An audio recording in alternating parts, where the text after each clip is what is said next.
gbọ́ pé ńgbà kan ó base sí South Africa ìtúgbésèrè Òṣùpá Saheed wọ́n ti sọ sí pé Fuji ló máa ń kọ Fuji nígbà yẹn kan tí Túnráyọ̀ sọ nìyẹn. Now báwo ni ọ̀rọ̀ Fuji nígbà yẹn? Fuji yẹn ni mo fi develop ara mi àti mo ń kọ Fuji gbà mo wà ní school ó ní pati máa ṣe pati wọ́n pè mí bẹ̀ náà àsáyé ṣe èmi ọmọ ẹlẹ́mú rè kiri kan àsáyé máa jẹ́ kọ́ mọ̀ pé òun yẹn wà. Ẹ sáré fún àwọn yẹn dà. bí ká débẹ̀ wá ní ó yá ọmọ ẹlẹ́mú rè ti dé fún mi láàyè wá gbàjọ mo tún ti dé pẹ̀lú ohun tèmi mo dẹ̀ tún ti dé pẹ̀lú àṣà mi o èmi ẹlẹ́mú rè ṣàmà kọ́ lọ́wọ́.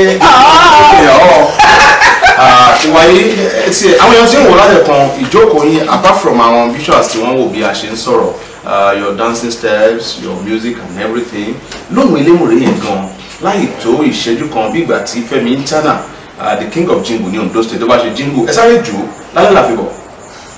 mi ṣẹ̀ṣẹ̀ ọba lé mọ́ bá ìṣirò ọ̀nì bá ti mọ̀ dẹ̀ mọ́ bá mọ̀ olùkù rẹ̀ gbèdè ọ̀rọ̀ gẹ̀gẹ̀gẹ̀ inúkú mi mẹ́ yóò jí mi ga o ọ̀rá fún mi láyò o òǹkẹ́ nínú mi yóò jí mi sanra mi àgbọ̀ léwí kí mi àgbọ̀ o ìfọ̀ léwí kí mi àfọ̀ o mẹ́fífọ̀ ẹ̀ pàṣọ o ọ̀rá fún mi láyò o.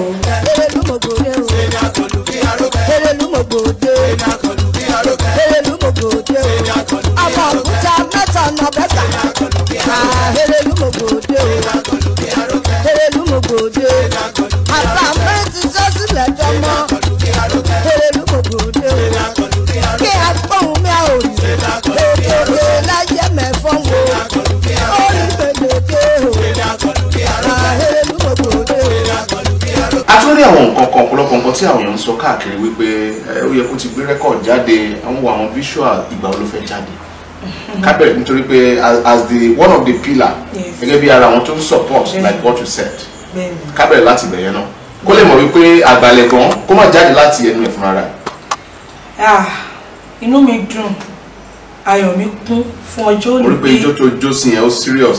Mo jó torí orí mi wú inú mi dùn gan ni ayọ̀ mi kún because ibi tí ọ̀tá fojú sí ọ̀nà ò gbàbẹ̀ gbogbo èèyàn ló ń béèrè wípé báwo ló ṣe ṣe báwo ló ṣe kọ́ but eléyìí ó milẹ̀ tó tún jẹ́ àkọ́kọ́ nǹkan tó máa ṣe nílé ayé ẹ̀ tó máa wọ studio báyìí yàtọ̀ sí pé ó bá ẹni ẹlẹ́ni lọ rárá orí mi wú.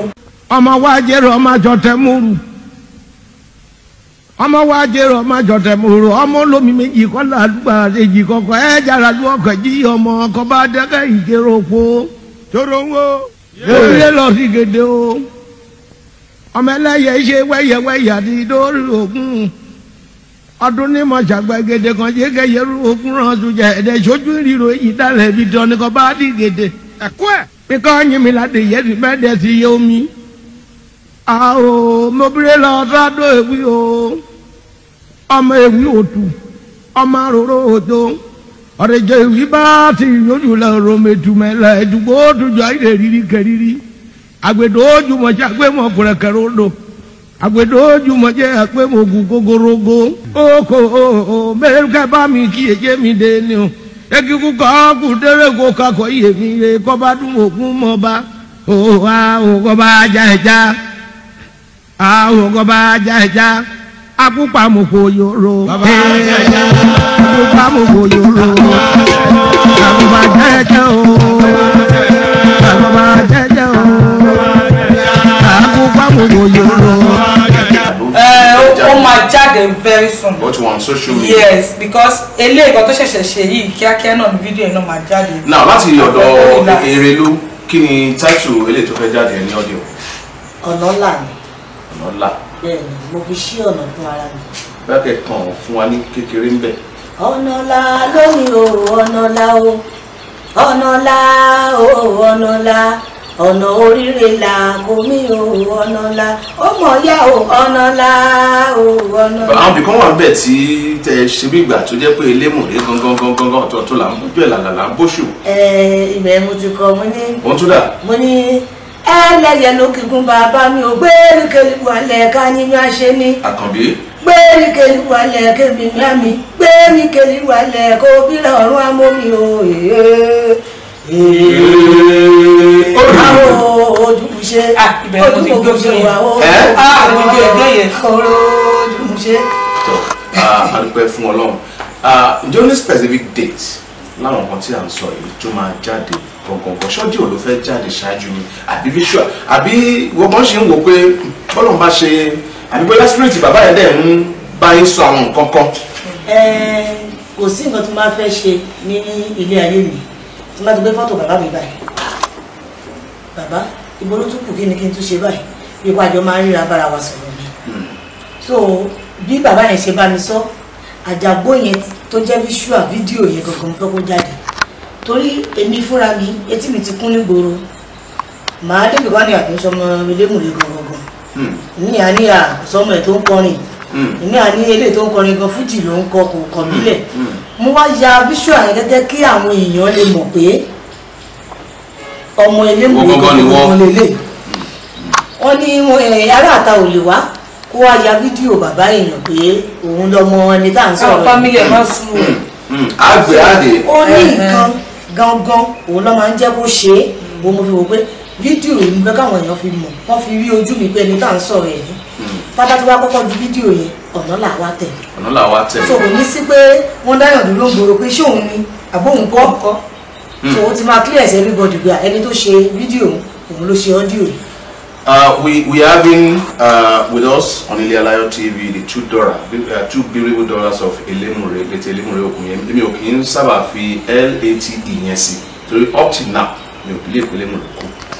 A ní àwọn ọmọ Elémùrè méjèèjì pẹ̀lú wa bíbá yẹn tí ọ̀pọ̀lọpọ̀ yìí èèyàn tí a bá jọ ṣe rédíò program tàbá play àwọn Elémùrè tó wá kó wa pé ṣé kò sọ ọmọ Elémùrè tó kọ́ then àwọn kan ti gbọ́ àwọn a lot of things nípa yín irú àwọn kan tí asáré gist àfi bẹ̀rẹ̀ lẹ́ẹ̀kan bí ẹ ṣe máa ń ṣe bí ọ̀rẹ́ àwọn kan lọ́rẹ̀ẹ́ níbẹ̀ kì í ṣọmọ ìyá ìyẹn gan ni a fi pa yín méjèèjì pọ̀ àfẹ́ interview Èrèlú lọ́tọ̀ ká interview Motúnráyọ̀ lọ́tọ̀ ẹ ti wá jẹ́ káwọn èèyàn mọ̀ báyìí àdúrà náà fún yín ni wípé ẹ máa tẹ̀ síwájú kí ló tún kù tí a tún máa retí ọ̀nà là ó ń bọ̀ lọ́nà àjàgbó on visual ó ń bọ̀ lọ́nà kí ló tún kù tá a tún máa retí. ijó oríṣiríṣi ọ̀pọ̀lọpọ̀ àwọn èèyàn ló jẹ́ ọ̀rẹ́ mi tó máa wò mí tó dẹ̀ máa gbọ́ mi báyìí lórí Facebook mo fi ń mo wá ń promise yín wípé ẹ ń rí ijó oríṣiríṣi. àwọn tó tó àti ìrírí. bẹ́ẹ̀ ni most of àwọn tó wà ní abroad wọ̀nyẹn wọ́n appreciate ijó yẹn because wọ́n fi rántí ilé most of them wọ́n pè mí ẹlòmíà ní send your account number. Wow. Mo fẹ́ spray lówó. Ìdámẹ́wàá dà. Mo fẹ́ spray lówó. Ìmí á pè mí, àwa nọ́mbà á pè mí. Ìmí á pè mí lórí Facebook pé mo jó ijó yẹn. Kékeré ló ń dẹ̀ ṣì rí. Ìgbà táwa fẹ́ ṣe fídíò ẹ̀gún gangan. Wọ́n á rí mi bẹ́ẹ̀. Now, fún àǹfààní àwọn tí ó ti ń wá nọ́mbà Èrèlú Elémùrè ọmọ Elémùrè tó ń kọrin. Ẹ ti ń wò ó lójú fọ́nrán láti ẹ̀kọ́ nígbà tí a ti bẹ̀rẹ̀. Bóyá ẹ fẹ́ bá sọ̀rọ̀ ní Facebook ni o. Ẹ fẹ́ pè sórí aago ni o ṣùgbọ́n kò fi ẹnu ara ẹ̀ sọ a rí ọ̀pọ̀lọpọ̀ tó wà láti abroad báyìí bóyá àwọn tí Elémùrè máa ń ṣeré fún ní UK ní Italy ní US ní Italy ní Canada káàkiri tẹ́lẹ̀tẹ́lẹ̀ tí ó dẹ̀ ń wò wípé ìsọmọ Elémùrè tó ń kọrin wọ́n dẹ̀ ti wá rí báyìí wọ́n ti ń wò ó káàkiri ṣùgbọ́n nọ́mbà yẹn gangan láti ẹnu ọmọ Elémùrè fúnra ẹ̀. 08064408758. ẹ fẹ́ káwọn èèyàn ní nọ́mbà yín ẹ má rọ̀ ṣe ẹ bá wa tó pápá jùlọ wọn tí ó ti rí pé ẹ fẹ́ sọ nọ́mbà yín ẹni tó lọ mú fóònù tó fẹ́ tẹ̀ sí fóònù ẹni tó dẹ̀ ṣe mú báírò.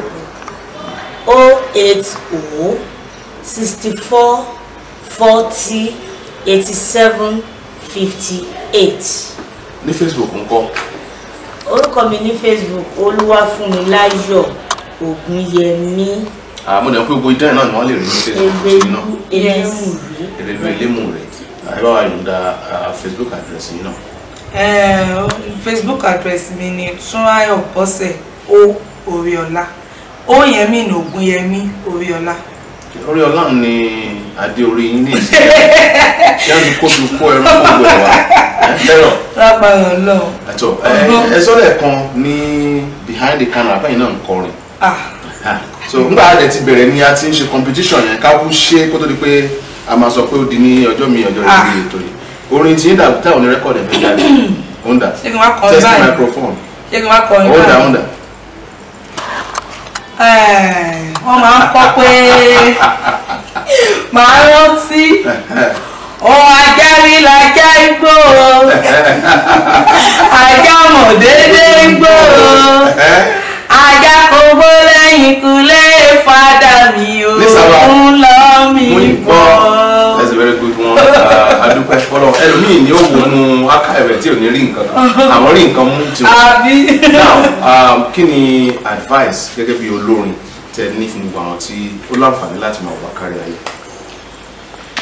Ìmọ̀ràn mú sí gbogbo àwọn olórin tó ń wò mí ìbà fẹ́yìn tẹ jù mí lọ ìbà fún àwọn tó àjọ dúdú ẹgbẹ́ ìgbàgbọ́n tún fún àwọn tí mo jù lọ ṣùgbọ́n ìmọ̀ràn mú sí gbogbo wa ni pé ẹ jẹ́ ká máa ṣe dáadáa ohun tá a bá ti fi sílẹ̀ lẹ́yìn bàbá wa àwa gan tá a tún bọ̀ náà tún máa fi nǹkan kan sílẹ̀ káwa ọmọ náà ni gbogbo nǹkan tá a bá ti fi sílẹ̀ jẹ́ ká máa ṣe lórí òótọ́ ká máa rántí àtúbọ̀tọ́ ká máa rántí ẹ̀yìn pé ẹ̀yìn ló máa kú gbogbo nǹkan tá a bá máa ṣe jẹ́ ká máa ṣe lórí pé mi ò tó bá yá àní sí láyé mọ́ kí la máa fi sílẹ̀ fọmọ wa.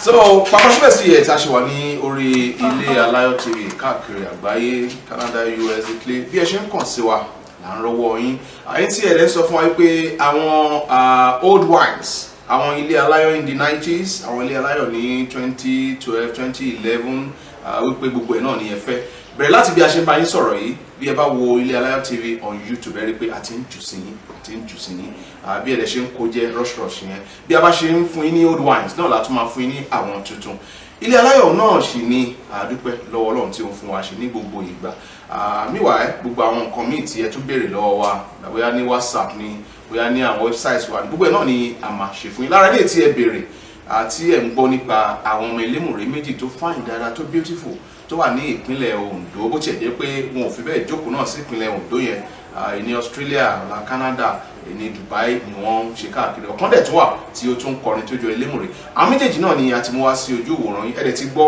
ọ̀rọ̀ lẹ́nu wọn ojú tí ẹ fi ń wò wá yẹn ní fọmọ yín lágbárí ẹ ò ní fi etí ṣe decoration bíi todo nítorí pé gbogbo etí tó dó ní decoration ló fi ṣe kò fi gbọ́ràn etí yín ò ní di. gbẹ́rì kẹ́lí wà lẹ́ẹ̀kọ́ mi mami gbẹ́rì kẹ́lí wà lẹ́ẹ̀kọ́ bíra àrùn amómi o.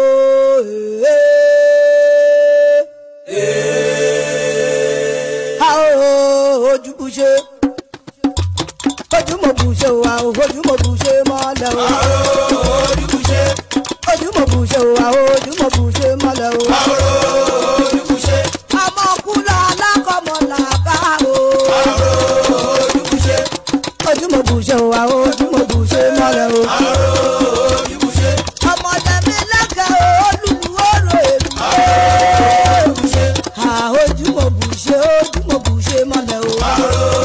ojú bùṣe ojú mo bùṣe ojú mo bùṣe mọ́lẹ̀ o. ojú bùṣe ojú mo bùṣe ojú mo bùṣe mọ́lẹ̀ o.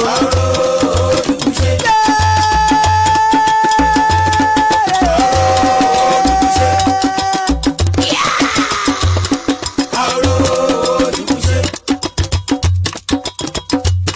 ojú mo bùṣe ojú mo bùṣe mọ́lẹ̀ o. ojú bùṣe. yéyé àwọn dàbí lága o. ojú bùṣe ojú mo bùṣe ojú mo bùṣe mọ́lẹ̀ o.